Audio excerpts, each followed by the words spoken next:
رحمت للعالمین صلی اللہ علیہ وآلہ وسلم کی سربراہی میں دنیا کی پہلی فلاحی ریاست کی بنیاد رکھی گئی۔ ریاست مدینہ انسان و حیوان سب کے سماجی تحفظ کی علمبردار بن گئی۔ کیا مقصد تھا اس ملک کا بننے کا؟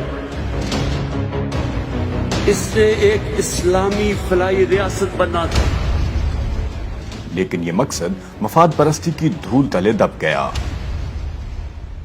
پھر چشم فلک پر ایک ایسا حکمران ابھرا جس نے ریاست مدینہ کے خواب کی تجدید کی۔ اقتدار سنبھالتے ہی وزیر اعظم عمران خان نے پاکستان کو ریاست مدینہ کے خطوط پر استوار کرنے کے نیک کام کا بیڑا اٹھایا۔ جو بھی مدینہ کے ریاست کے اصولوں پہ چلے گا وہ قوم اٹھ جائے گی۔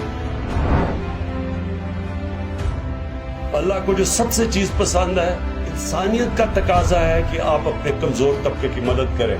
اسی ممتاز خصوصیت کو مد نظر رکھتے ہوئے احساس پروگرام کی داغ بیل ڈالی گئی۔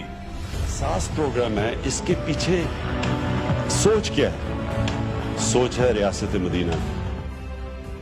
احساس آمدن پروگرام لنگر خانوں اور پناہ گاہوں کی صورت میں کمزور طبقے کو سماجی تحفظ فراہم کیا جا رہا ہے۔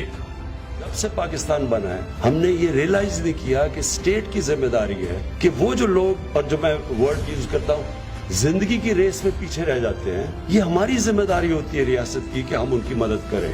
دوسری جانب کفالت پروگرام کے ذریعے خواتین اور بیوگان کی مالی اعانت کی جا رہی ہے۔ کامیاب نوجوان اور انڈر گریجویٹ اسکالرشپ کے ذریعے کم وسائل والے نوجوان کو مواقع فراہم کیے جا رہے ہیں۔ نبی صلی اللہ علیہ وسلم نے عبرتناک سزائیں دی تھیں جو کرپشن کرتے تھے۔ ہمارے سامنے ایک بڑا مافیاز بیٹھے ہوئے ہیں، ہمارا کام ہے جدوجہد کر کے ان کو شکست دینا۔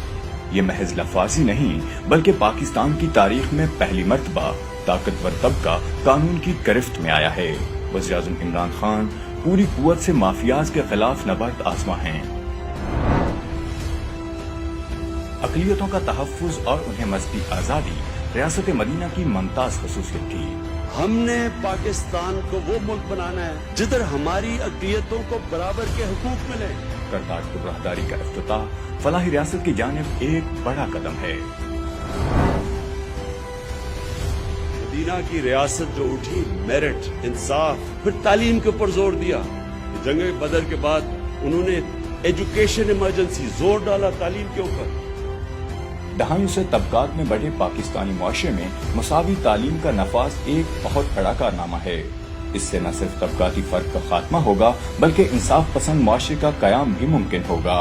ایک کور ایجوکیشن سلیبس انشاءاللہ مارچ 2021 میں سارے پاکستان میں لاگو ہو جائے گا کہ سارے بچے، چاہے وہ مدرسوں میں ہوں گے، چاہے وہ اردو میڈیم میں ہوں گے، انگلش میڈیم میں، جو بھی معاشرہ میرٹ سے ہٹتا ہے وہ پیچھے رہ جاتا ہے۔ عمران خان اس مشکل کام کا بیڑا اٹھا چکے ہیں۔ ریاست مدینہ کے خواب کی تکمیل میں ہم سب کو بھی بحیثیت قوم ذمہ داری لینا ہوگی۔ ہمیں بھی ذمہ داری لینی ہے۔ میں تو کوشش کروں گا اور انشاءاللہ آپ کو ثابت کر کے دکھاؤں گا کہ یہ جو مدینہ کے ریاست کے اصول ہے، انشاءاللہ میں آپ کو پاکستان میں لے کے آتا رہوں گا۔ وزیر اعظم عمران خان کی زیر قیادت ریاست مدینہ جیسی ریاست کا خواب حقیقت میں ڈھل کر رہے گا انشاءاللہ۔ میرا یہ ایمان ہے کہ یہ پاکستان اٹھے گا جب انشاءاللہ ہم ان اصولوں کے اوپر اپنے ملک کو لاتے رہیں گے۔